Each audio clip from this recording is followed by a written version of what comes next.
There you go. Hey everybody, welcome.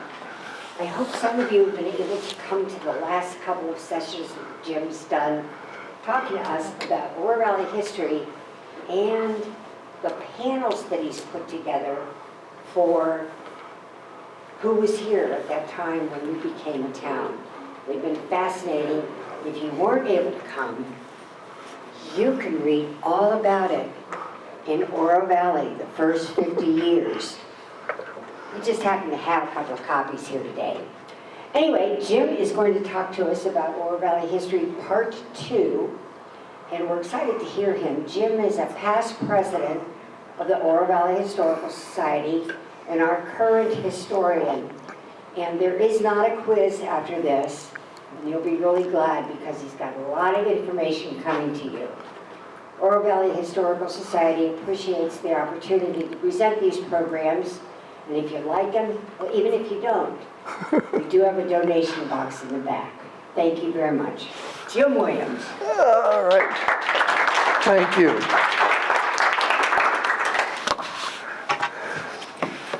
Okay. Oh, jeez. Oh, I didn't turn it on. There we go.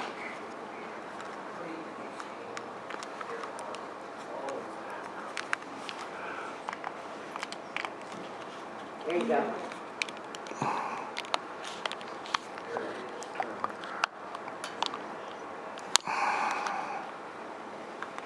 Okay.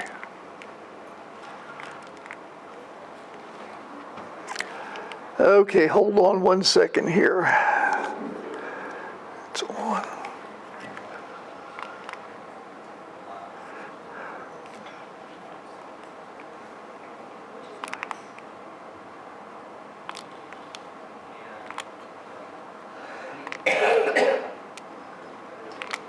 Okay.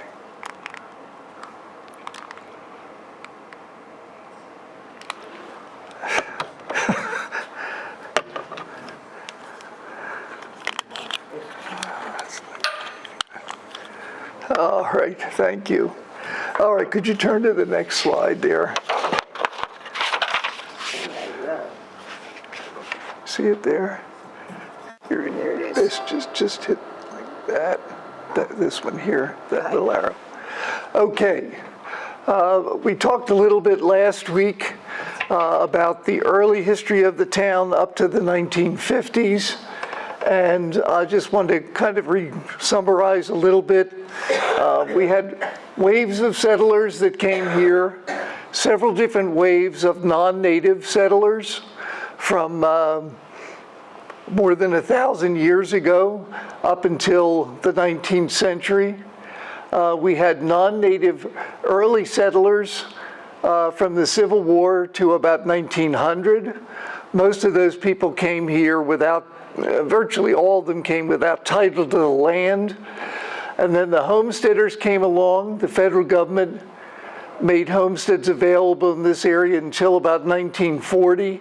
Those people did get deeds to their property, and most of them fenced in their areas.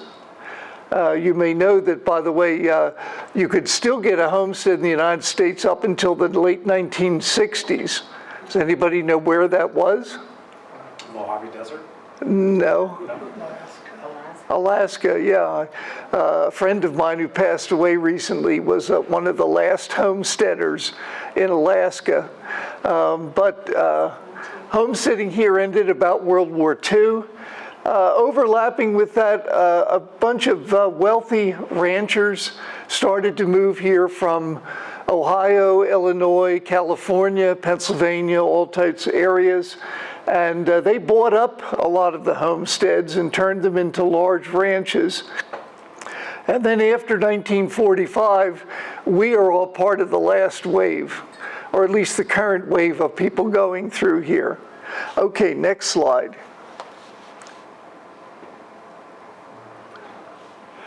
People moved here in the post-war period. People had been in the military and came through this area and liked it. People came here for the aerospace industry and military-related industries. And of course, the highways improved.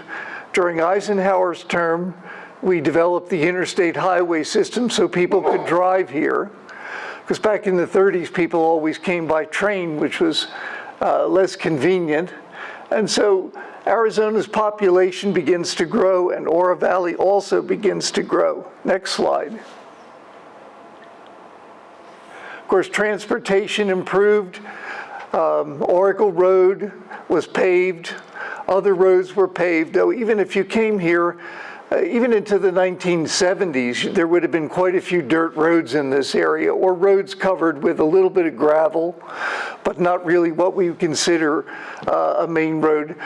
There is still a section off of Moore Road of one of the roads just before you get to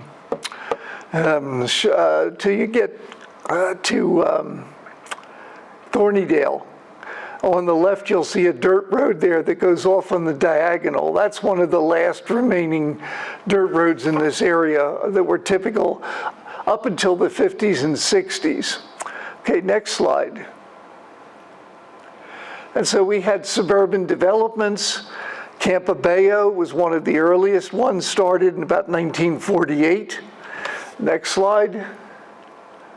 And we had the development of Suffolk Hills. And again, most of these developments really started in the late 50s, early 60s, and very few of them, when Oro Valley was created, very few of them were completed. In fact, even today, most of these developments still have a number of empty lots. Suffolk Hills was owned originally by the Countess of Suffolk. We talked about her last week. Next slide. Oro Valley Country Club Estates, also built 1958, starting with a golf course and large acre, 1 acre lots surrounding the golf course, making it a more desirable area. And of course, that becomes the pattern then for developing golf courses in Oro Valley, to build the houses around that, which has pro and cons that we'll talk about perhaps later on. Next slide. So, about 1968, there's probably about 700 to 800 people living in what we now can call Oro Valley. At that point, Tucson had expanded from a very small city to a fairly large city, and it was in the process of annexing as much open ground as it could. Most of the people in the area favored that. Pima County favored it, the newspapers favored it, and the eventual plan was to go all the way up to Pinal County. So essentially, Tucson would be almost the equivalent of all of Pima County. That was the thinking. There would be one type of zoning for the whole area, one government, and the local newspapers argued that that was the most practical way to develop this area. Of course, there were, at that point, no other existing towns or municipalities in Pima County. Mayor Corbett announced in 1968, and I have a rough area showing approximately how much of Oro Valley would have been annexed under that plan. And he said, even if they don't want to come in, we're going to do it. If we can find enough people and enough landowners with large pieces of assessed valuation property, we'll do it. Of course, not everyone agreed with that. Next slide. So people like Jim Cree, who was a civil engineer and a professor at the university, and Steve Engel, a retired businessman from Chicago, and a very small group of other people, many of them centered around the Oro Valley Country Club Estates. That's the original clubhouse of Oro Valley Country Club Estates. It's been changed since that picture.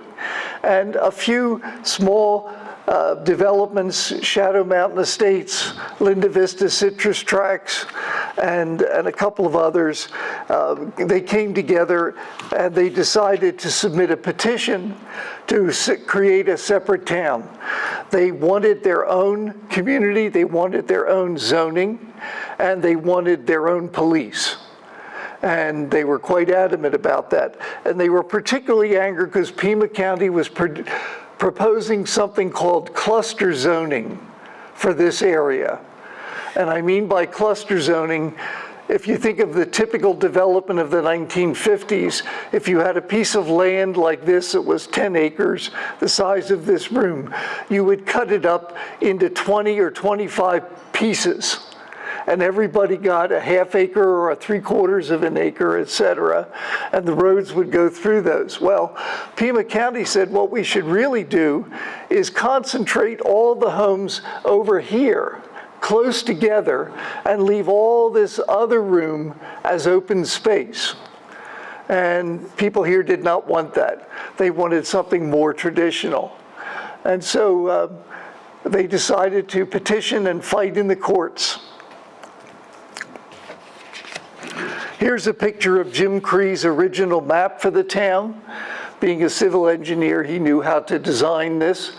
And you can see Oro Valley Country Club Estates, Linda Vista Citrus Tract, Shadow Mountain Estates, CDO High School, and a few other very small developments under construction. Next slide. So the courts ultimately incorporated the town in 1974. The Supreme Court ruled in January of 1974, and the first council met in April.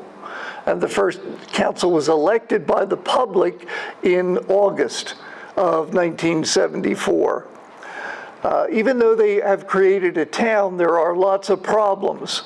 The town has very few resources, very little tax money coming in, and Pima County originally was providing all the services for a monthly fee. And the town couldn't even pay that monthly fee, so they were giving them IOUs and saying, we'll eventually pay these off in the future.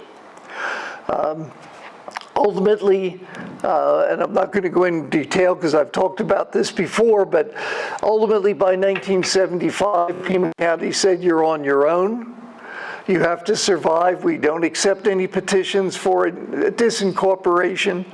And the people came together and agreed that we had to make this town work. But again, without a lot of resources at the time. Next slide. So, what's the vision for the future? What are we going to do with this little town? Is it going to be a tiny town of 2.5 square miles forever? Is it going to be a traditional suburban town with single lots, half-acre lots, etc.? Or is it going to be something different? Are we going to have apartments? Are we going to have industry? Are we going to have businesses and shopping centers? All of that was really up in the air. And a lot of people were wondering really if this little town here could be viable. You know, could we possibly survive in Pima County with something so small? So what I'm going to do today is talk about some of the highlights from this point onward. Next slide.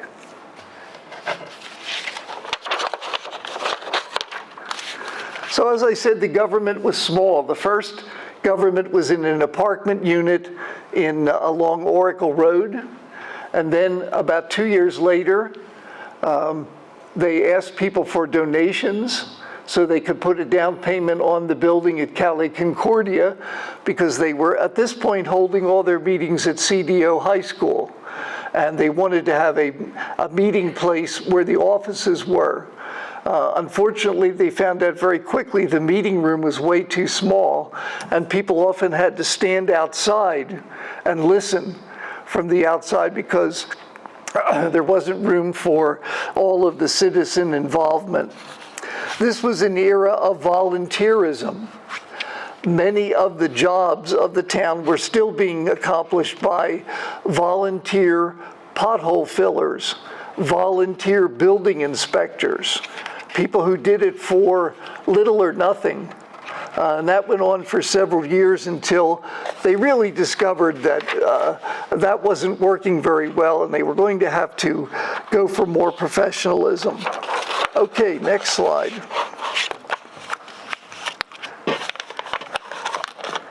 So rather than try to talk about everything, and it's not possible in an hour or so, I thought I would pick a couple of major turning points in Oro Valley's history and just talk about them and show how they fit into the bigger picture. Again, if you were here last week, you may remember, and I mentioned just earlier, that if you had come here in 1960, you would have seen a lot of rather large ranches. 1,000 acres, 3,000 acres, 8,000 acres, held by people, a small number of cattle on them. And one of those ranches was called Rancho Romero. It was named after the Romero family that lived in the middle of what is now Catalina State Park until 1930. They lost control. They eventually, the last remaining person had to sell to cover a mortgage, and they lost it. And then a man by the name of Joseph McAdams came along, and he was a businessman from Cincinnati, and he bought up the Romero property and several other homesteads and united them into about a 4,500-acre ranch. The ranch had 6 or 7 corrals, it had windmills, it had a fairly plush home for the McAdams family, 5 bedrooms, 5 bathrooms, a large living room, servant quarters. It also had a caretaker house, and it had a bunkhouse for the ranch hands. All those buildings are still standing over there. Most of them are on private property. This little area right here is still privately owned. It is not part of Catalina State Park. Joseph McAdams died in 1965. His wife was not interested in living here. The children inherited the property, and within a year they decided they were going to sell it. And of course, we're now in the suburban post-war era.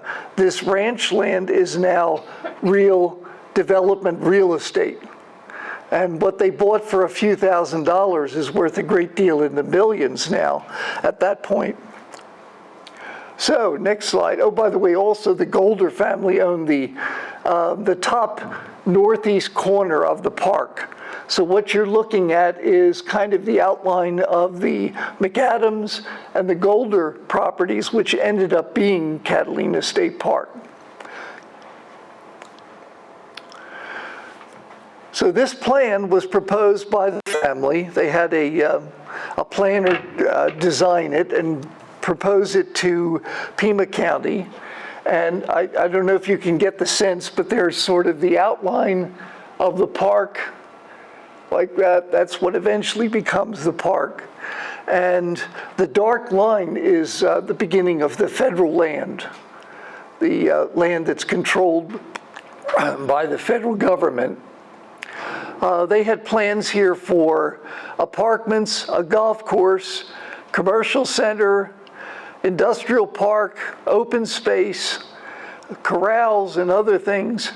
About the only piece of land that was going to be saved was the historic site, which is right there, number 3, and that's the Romero ruins. That bluff on which the ruins sit. Virtually everything else was going to be developed. They were going to build 6,800 homes, and they had already made a deal to sell the land. The family, McAdams family, had sold the land to a developer by the name of John Ratliff, who was from the Phoenix area. And his plan had been presented to the county, but very few people knew about it. And someone who was living up here, there's a little piece of land in the middle of the park right there, which was a YMCA camp. It is now a corporate retreat center. And the people that were there found out from several of the people who were coming on the property to look at it, and I guess to figure out the locations of things. They found that there was a plan to build 6,800 homes. So members of the Sierra Club downtown invited Mr. Ratliff to a meeting to explain what his plan was. And they peppered him with a lot of questions. Where's the water going to come from? How are people going to get access to the mountains for hiking if this is all developed and fenced in by private owners? Is it right to build a golf course here? Do we want a shopping center here? What about the wildlife? And how are they going to be affected by all of this? Well, Ratliff said, I'm a clean developer, I'm not going to ruin this property. But of course, he showed this map of what was going to be involved. And a man by the name of Doug Shakel, who was a professor of geology at the community college, at the end of the meeting stood up and said, if anybody else is upset about this, let's meet upstairs and we'll talk about what we're going to do. And you may have seen in the Explorer last week, they have now put a plaque up in Catalina State Park to recognize Doug Shakel, Mary Beth Carlisle, Priscilla Robinson, and a whole group of people, some politicians, mostly environmental activists, that they decided to fight this. And they spent a lot of time after that figuring out what to do. Next slide, please. So the plan had to be approved by the county, and the county amazingly said no. We are not going to approve because you want dense zoning here. You want one house per every half acre. And this area is only approved for one house on 3 or more acres. And so we're not approving that. I'll talk about that a little bit later. And then Ratliff said, well, fine. I'm going to take the entire property and I'm going to divide it into 10-acre plots, and I'm going to sell them all off to people who want to build expensive homes here. Well, the county didn't like that, and so they said, we really want to think about doing something different here. So they formed something called a Greenbelt Committee that was chaired by a supervisor by the name of Ron Asta, A-S-T-A, and he represented this area north of Tucson. And they began to look at how they could save ground in this area, including potentially building a park. Look how small Oro Valley is compared to the park. They were conceiving of a park originally that would go from McGee Road to the Pinal County line. It would be 20,000 acres. That was the original plan. Of course, that did not did not happen. Next slide.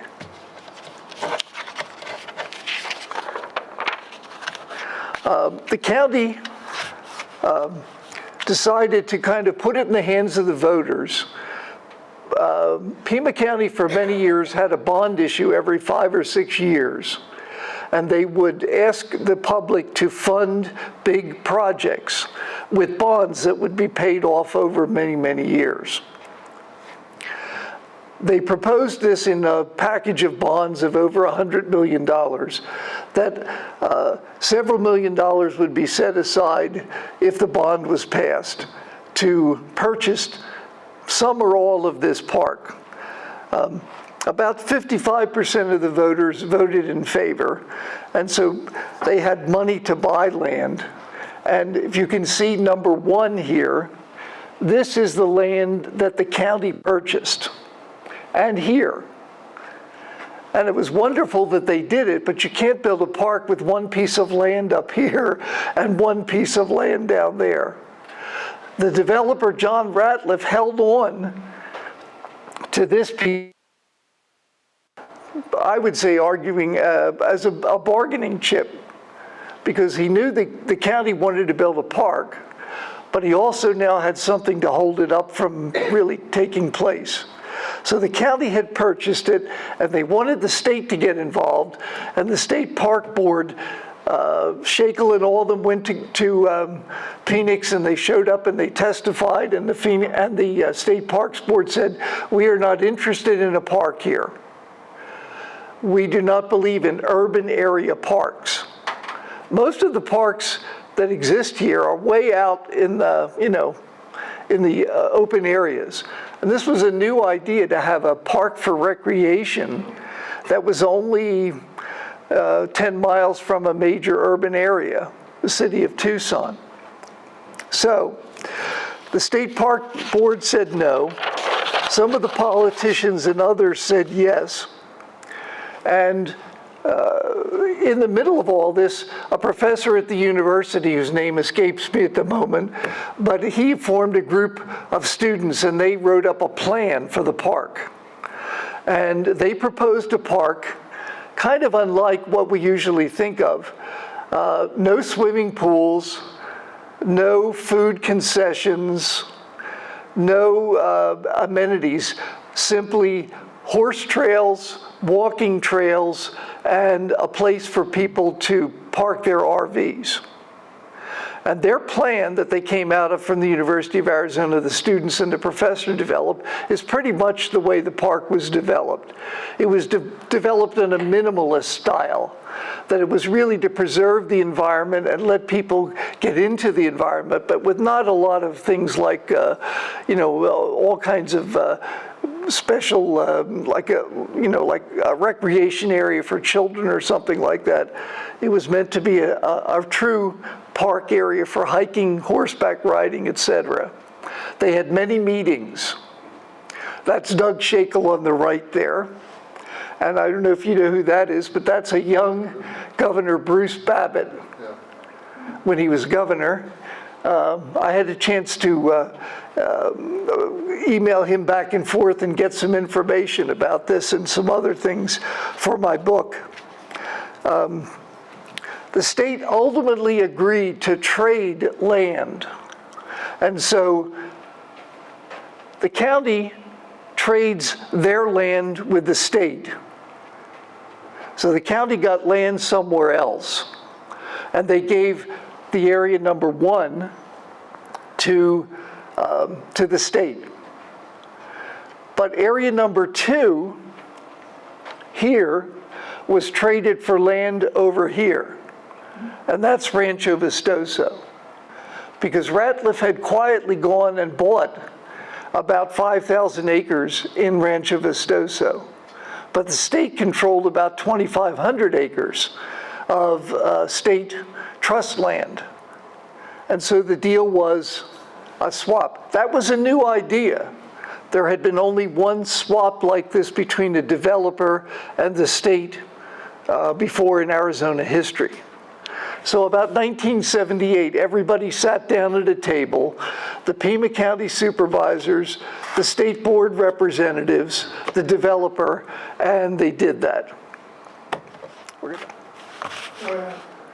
The park might never still have happened because the legislature had not appropriated any money to do anything. They now held about 5,500 acres, which is what the park is today, far from that 20,000 that they had talked about, but they had no money. And the governor at that time, again, name escapes me at the moment, but the governor at that time said, we're not paying for this. Oh, well, he dropped over in a heart attack and died in the middle of the whole thing. And the Attorney General was the next in line, Bruce Babbitt, to be governor. And Bruce Babbitt said, I think this is a wonderful idea and we have to get the money together for this project. So Babbitt was kind of the last push. The new governor was the last push to get the money to build the roads, to build the RV area, to build the paths, etc. There was only one path official path in there that was not developed after the park started, so a lot of that came along. So it's a kind of a complicated turning point, but I would argue, even though it's before Oro Valley even started, what would Oro Valley be without that park? Be a different character if there were 7,000 houses over there. Very, very different. Okay, next slide.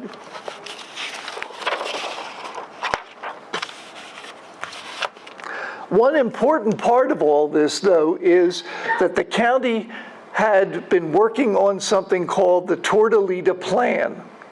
It was a massive zoning greenbelt initiative. And they had, just before Rancho Vistoso was agreed upon, they had set aside, if you see that line there, that land north of there was to be a kind of a semi-developed open area with 3 or more acre ranchettes. That's a pretty big area. It goes all the way from I-10, all the way almost to Oracle Road, and all the way up to the mountains in the north. It was a very ambitious idea, but when they traded the land in Rancho Vistoso for the land in Catalina State Park, the county and the state both agreed to rezone Rancho Vistoso for much denser housing. Well, that was the opening of the floodgates, and that was the death of the Tortolita Plan, because other developers came in and said, well, if you gave this to one developer for Rancho Vistoso, you have to do the whole thing. David Yetman, does that name ring a bell with anyone? He's on television on PBS. Well, he was a county supervisor at that time. And he said when they traded the land for Rancho Vistoso for Catalina State Park and allowed much denser zoning, he said, we have given away northern Pima County. I think it was probably unrealistic to think that they would have maintained all of that as a big open area with people living on 3-acre and 5-acre and 10-acre ranches. But it did have a big impact. Okay, next slide. Turning point 2, annexations. When this town started, 2.5 square miles. Within a year, in fact, I think it was even less, was early 1975, a bunch of people that lived way over here, Tucson National Golf Course communities. They were under the impression that Pima County was going to rezone the land around them. So they asked to be annexed into Oro Valley. My map is not exactly accurate, but I want to just kind of give you an impression of where it was. It was not contiguous. The town said, no, we're not interested in any annexations. However, within a couple of years, there were several small annexations that were made on the immediate boundaries of the town. So in other words, they were very small, 5 acres, 10 acres, 15, 20 acres, very, very small annexations. And most of them were already partly built. So you weren't getting vacant land. You were getting maybe a development that was half built. And you had to get the signatures of all those people to do it.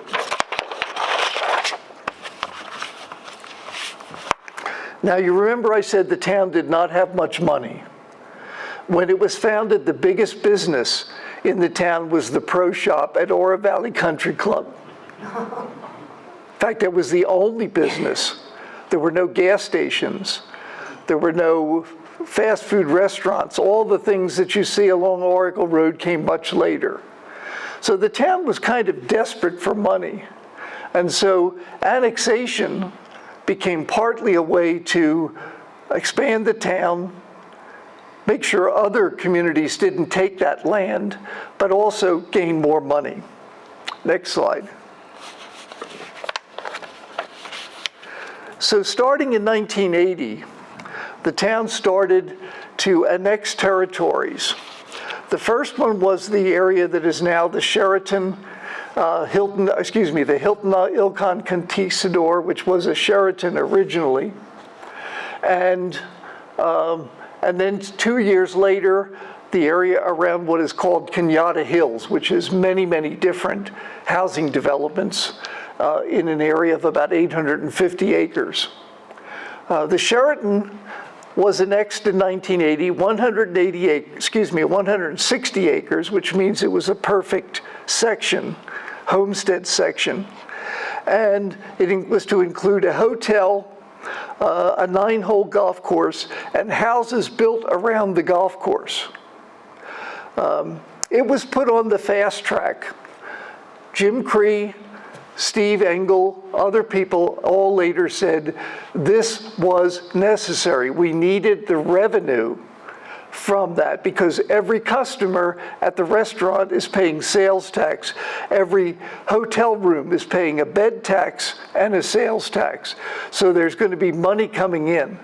So they really pushed to get this as quickly as possible. They had to fight Pima County over several issues. It was definitely a success. They gained a lot of revenue. It added some prestige to the town. And if you begin to look at the documents of the town over the next 15 or 20 years, the town, in any of its documentation, begins to refer to itself as a resort residential community. There's only one resort, but it's a resort residential community. There are other attempts to build resorts later. The second one, Kenyatta Hills, was much bigger, more complicated.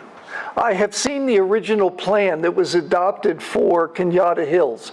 I don't think it's available anymore on the website because it's actually kind of a little embarrassing.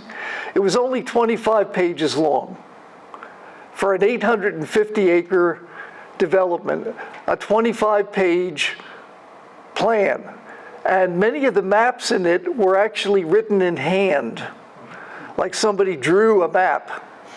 And that was approved by the town. There were some problems following that.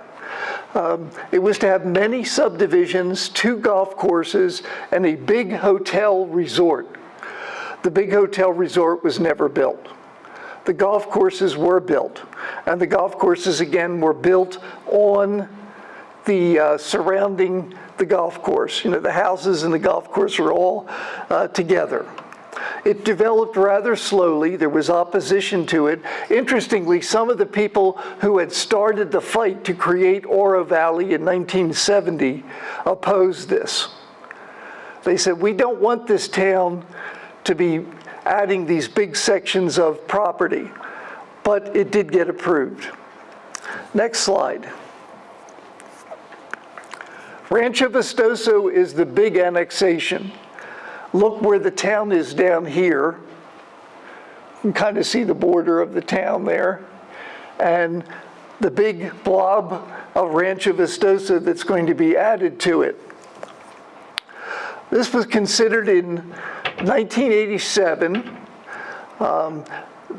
Construction had already begun in this area. There was at least one major development, Sun City, that was already under construction. And it had been approved by the county, Pima County. Pima County assumed they were going to be in charge of the entirety of this. Little did they know that Sun City began to negotiate with the owners of the property, and in rather quick fashion, in June of 1987, they annexed the property. That led to a legal fight with Pima County that went on for several months until it was resolved. But they annexed over 7,000 acres. Again, there was opposition to this. Every time there was, at least at this period, every time there was a proposal for annexation, there was a kind of a major committee of people against it and a major committee of people for it. Okay, next slide. Rancho Vistoso had a rocky history. It was originally to be built by John Ratliff. In fact, he said he was going to come here and he was going to supervise the building of the entire property. A year later, he sold it. He decided he didn't want to be involved. And he sold it to a developer in the Phoenix area by the name of Conley Wolfswinkel. Wolfswinkel took out a bank loan, a large bank loan of over $80 million to finance this from a savings and loan called Lincoln Savings and Loan that was owned by Charles Keating. That may ring a bell with some of you. Savings and loans many years before this had been created to loan you a small amount of money for your house, and you would pay it back to the savings and loan. By the 1980s, they had morphed into big bank taking risky loans. And this was an example of a risky loan. So Oro Valley annexes in mid-1987, and by 1989, Rancho Vistoso had gone bankrupt. Keating had gone bankrupt. Savings and Loan, Lincoln Savings and Loan bankrupt. Conley Wolfswinkel bankrupt. And they were not able to pay back the loan. Eventually, Keating went to jail, and Wolfswinkel was fined but never went to jail, and he was basically put on probation. He was caught circulating checks in the millions that had no money behind them. I don't know what is that called check kiting or something like that? Well, you're right. And we're not talking about like a $25 check or something. These were very large checks. The court forbid him from ever owning Rancho Vistoso again. It was put in receivership, and an agency called the Resolution Trust Corporation, which was a federal agency, then would take those properties and would try to put them up for auction to find somebody to buy them. So when it was put up for auction, Conley Wolfswinkel's family put in a bid. Del Webb put in a bid. And another group put in a bid. And the Wolfswinkel group won, and they got the property back, for which they had lost 80+ million. They got it back for a little over 30 million. All of this slowed down the development of Rancho Vistoso, because nothing could really take place while all of these bankruptcies and issues were being resolved. So Rancho Vistoso developed very slowly. The developer originally thought it would be finished in about 10 years, which would have been like 1999. The bank people who looked at it said it's going to take 30+ years. And we're still seeing Rancho Vistoso being finished today. It's still under construction. So it was an example of the annexation, and it eventually worked out well. Next slide. Rancho Vistoso was a large, very large planned area development. It is, I think, still the single biggest planned area development in the Tucson area. When Pima County approved it, there was a book, actually about 4 books, of which all of the details were set down. How the town would, how the streets would be laid out, how the sidewalks would be laid out, what vegetation would be used, et cetera, et cetera, et cetera.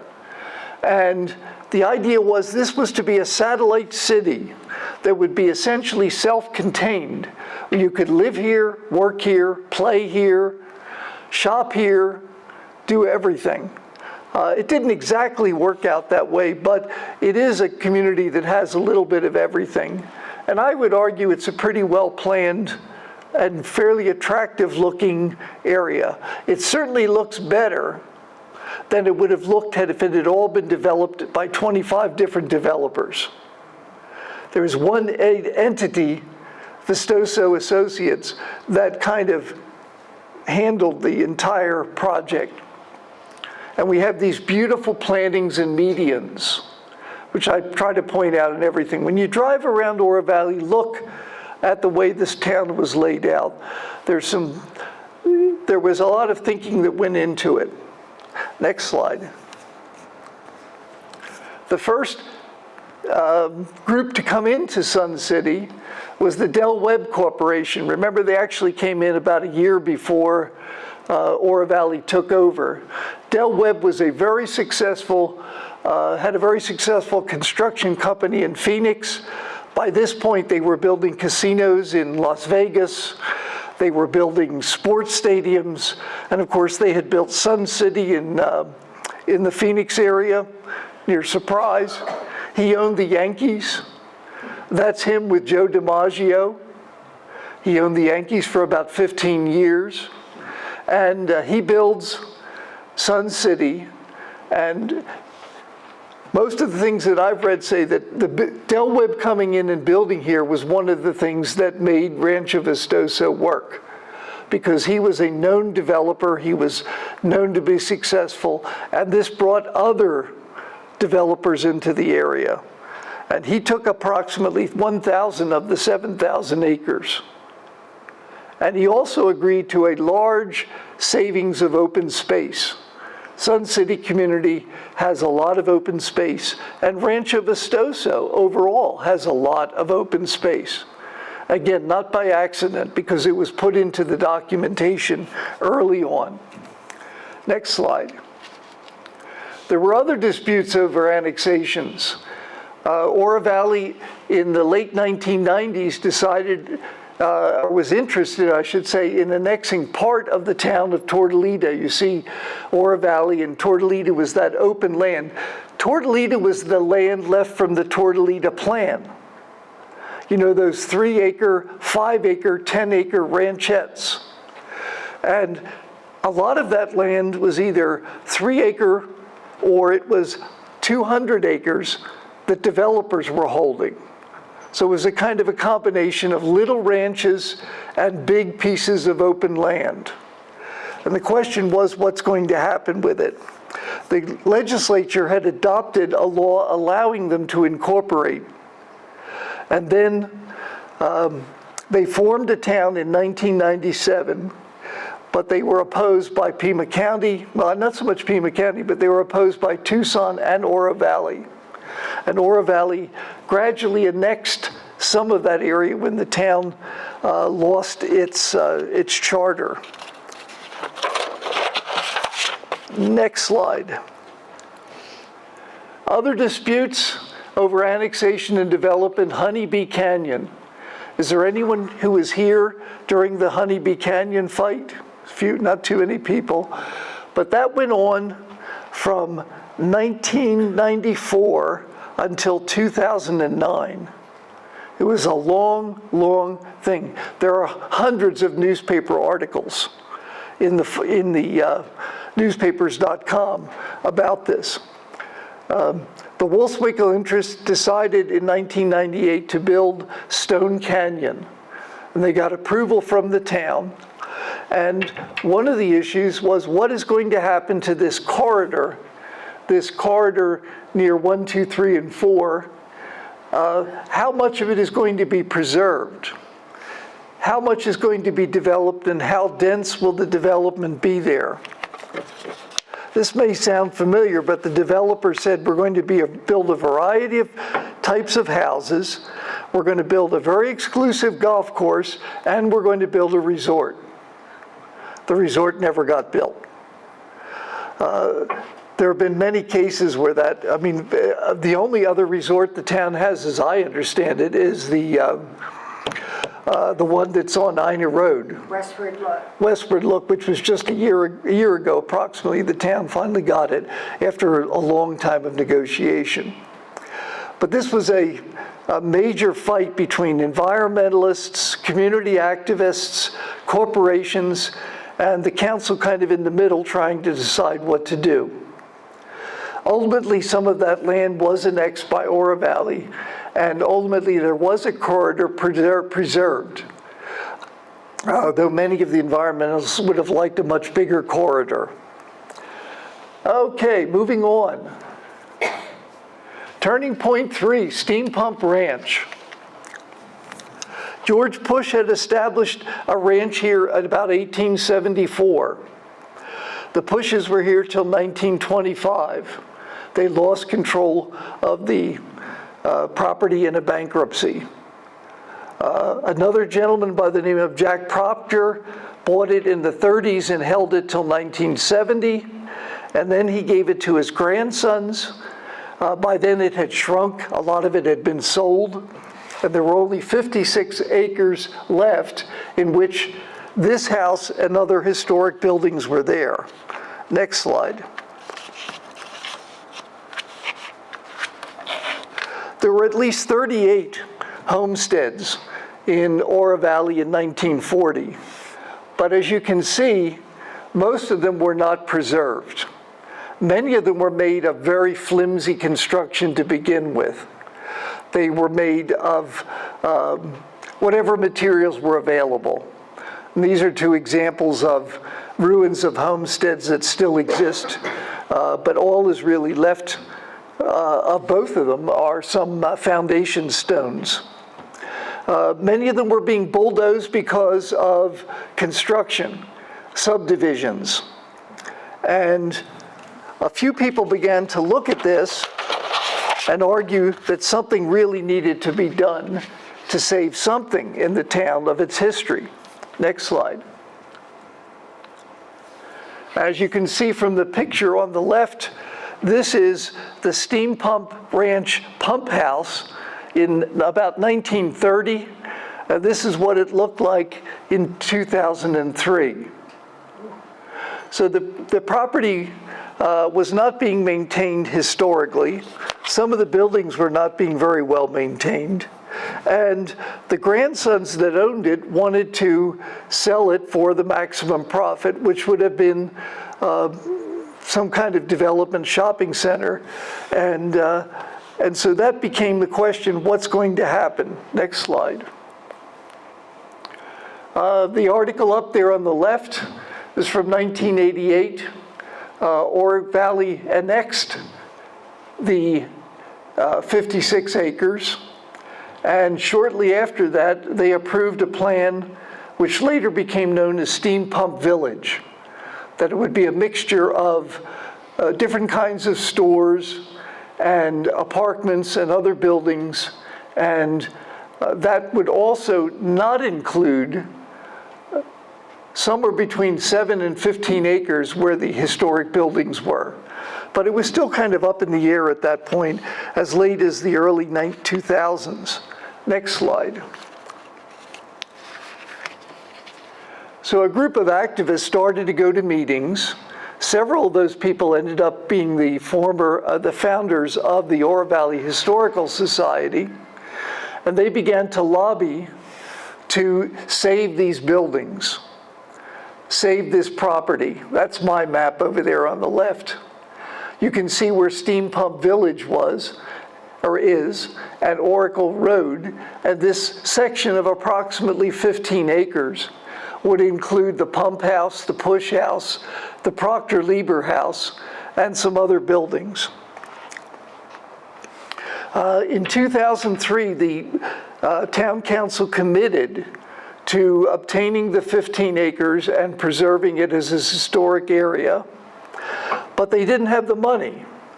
So the county was about to have another bond issue. Remember I mentioned before, the county periodically would put these up, and they came to Oro Valley and said, do you have something you would like to include in this? And they said, yes, we'd like to include several $1 million for Steam Pump Ranch. So that went into the package, and it was approved by the voters. And so now the county had money, and the town had made a commitment to obtain the property.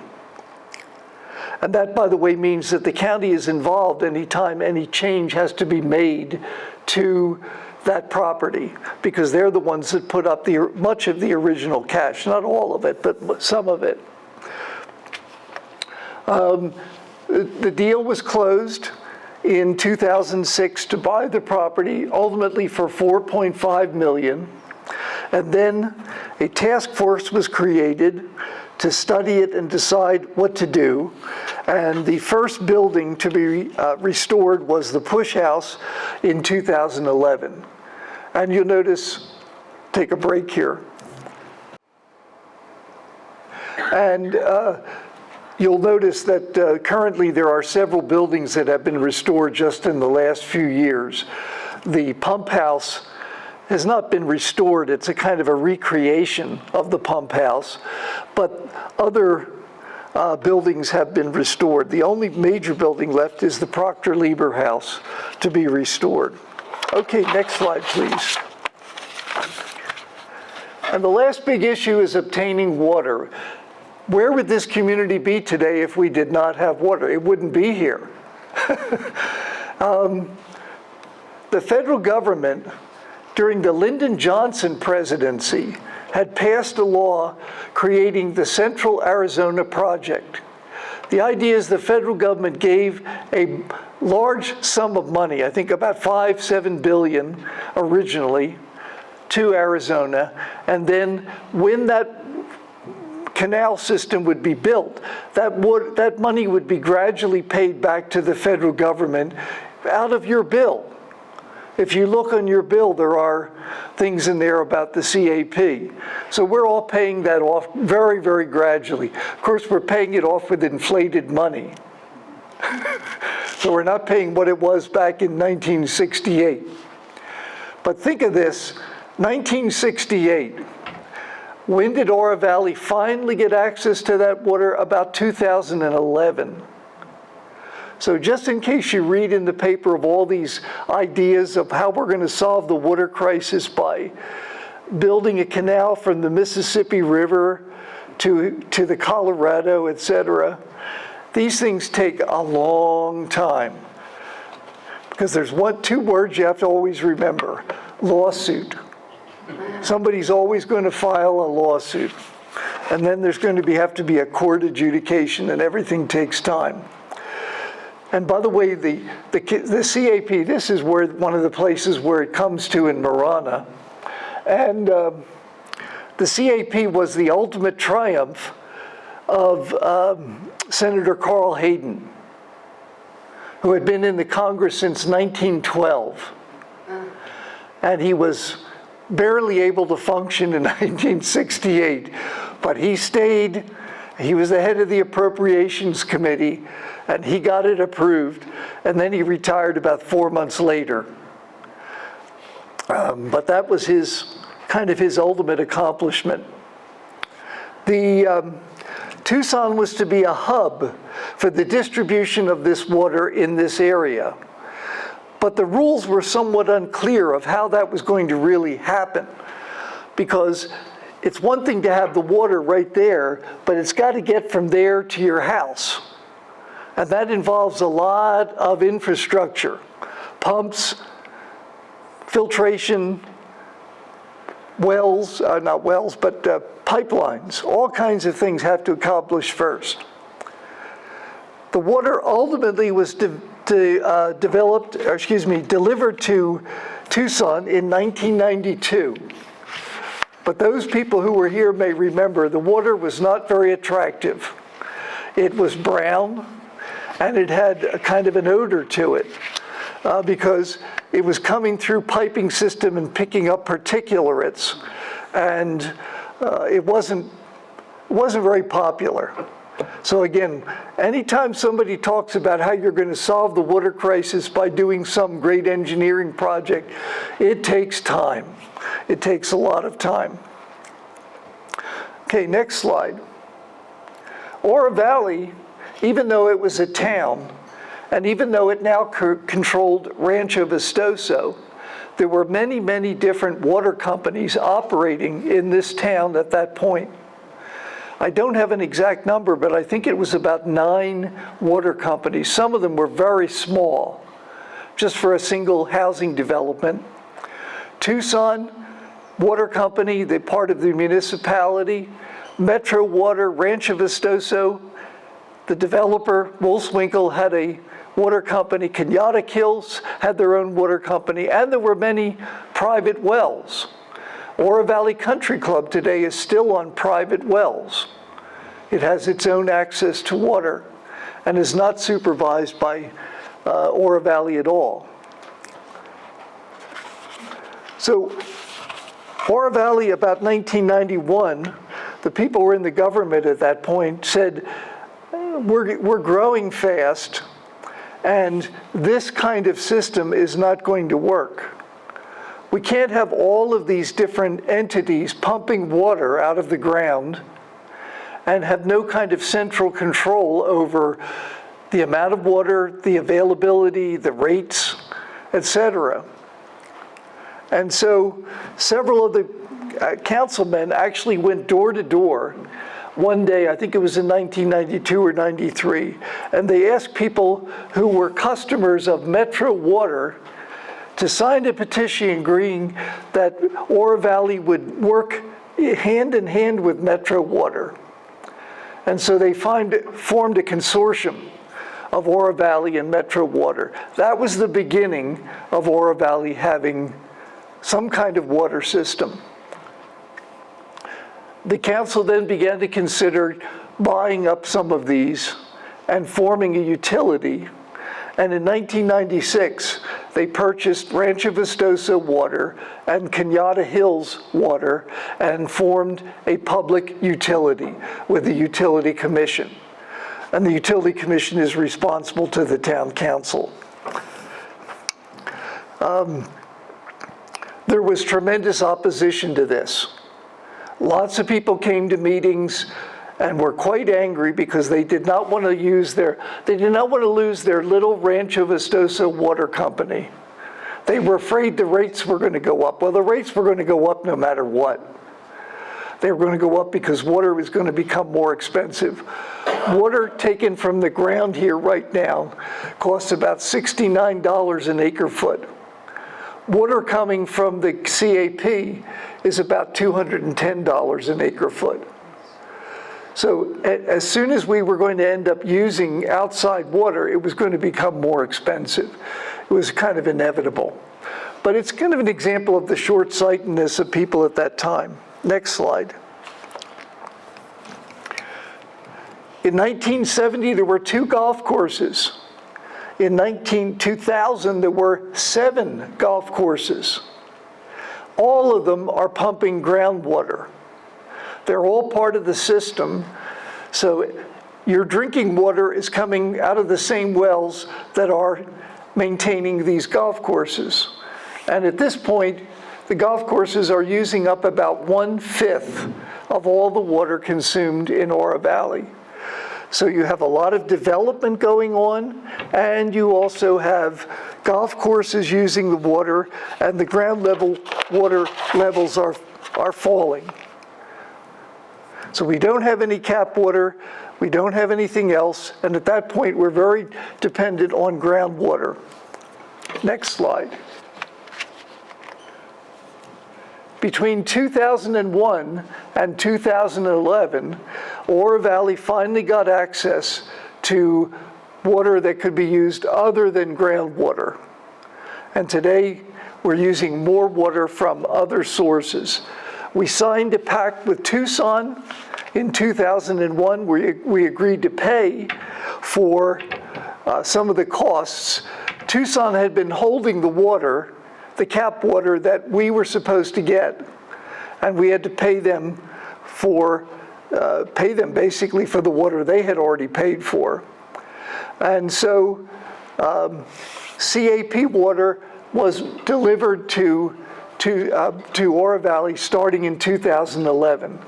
The other water they were interested in getting was the effluent, the wastewater that goes down the sewer and goes down the CDO and other streams and heads out, or goes down pipelines and heads out and goes south of here.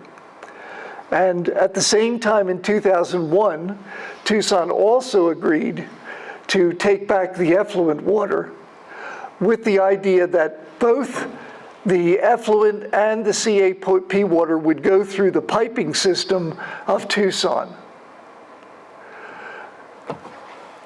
And that deal, I think, is for 40 or 50 years, is it, Paul? It's pretty close, but the reclaimed water comes up a separate pipeline. Yeah. There's no mixing of the reclaimed No, water. no. But we're actually almost halfway into that agreement at this point. So it's going to be an issue in the future, how that's going to be seen through. Next slide. Mary Beth Carlisle, that I mentioned, was an activist fighting for Catalina State Park, and she was eventually named to the CAP board. Very powerful group that makes all the decisions about that. And she said, CAP is a wonderful savior for us, Arizona, for a certain length of time, but there is going to come a time when CAP won't be able to do the job.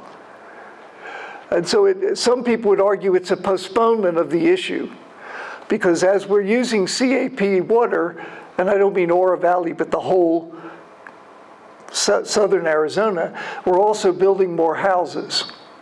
And we're having more use and more demand. And eventually those two graph lines are going to meet. And the questions will be what to do. So the town is trying to stabilize its use of groundwater pumping, but it is becoming more dependent on CAP water. And we all know that there are big questions today about the availability of that water 5, 10, 15 years in the future.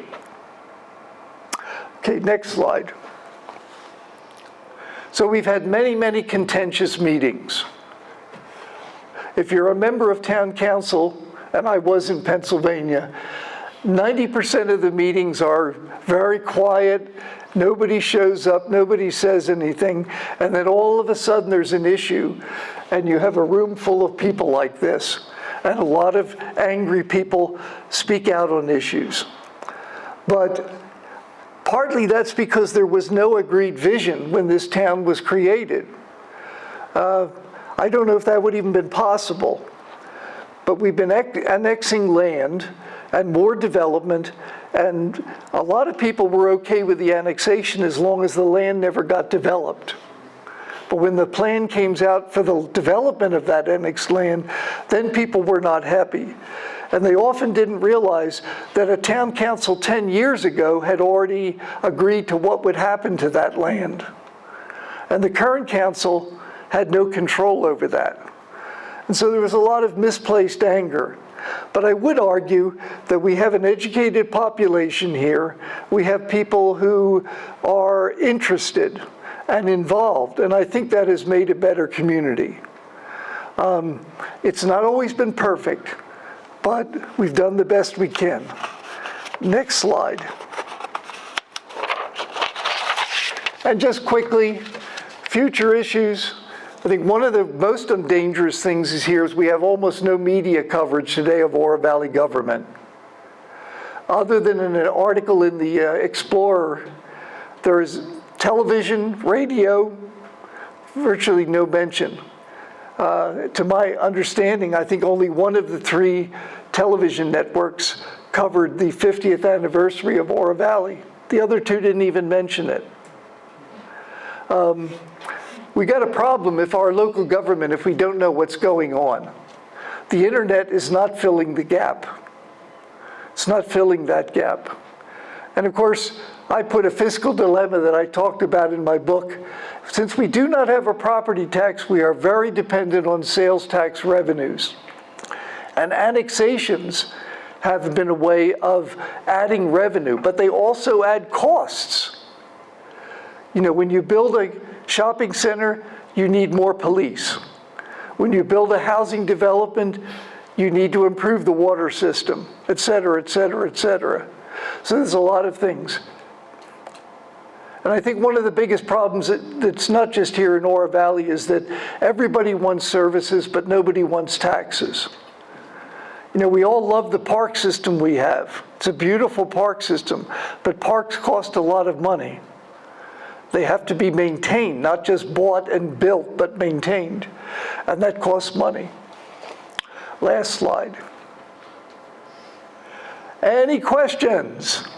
Any questions? Yes, sir. Oh, you said in the beginning that when they were wanting to build the park, that some people said there are no urban parks. were they just ignorant of what was happening in the east? Yes, Central Park, Druid Hill Park, Philadelphia has. Well, you know, most of the National Park Service did not have very many urban parks until the 1970s. Well, no, those were built, Central Park was built in the 19th. Oh, yes, yeah, you're right. Well, they were thinking in terms, the mindset of the state board in those days was a state park is somewhere way out in the desert somewhere, and you drive out there to get to it. But this park is probably one of the heaviestly used parks in the whole system because it's so close to people. Mindset, you know, they weren't thinking, and they didn't want to spend the money. They knew it was going to be costly, though. Actually, that park, because of the way it was designed, doesn't have many high expenses. I think they only have like 4 or 5 employees, and everybody else is a volunteer. So it's not very expensive. Other questions or comments? Yes, sir. How acrimonious and how long did the fight last for incorporation with fighting Tucson, I'm assuming, To get Oro Valley incorporated, how long did that last? It started in 1968. They filed their petitions in 1970, and they finished in 1974. But really, there were attempts to disincorporate until 1975. So it was over about a 7-year period the whole fight took place. You have to give people their credit for their, you know, their stick-to-itiveness. That small group of people was very committed. And it was only about 15 people who were really behind the whole thing. Anything else? Well, I have my books up here if anyone's interested. Thank you for coming.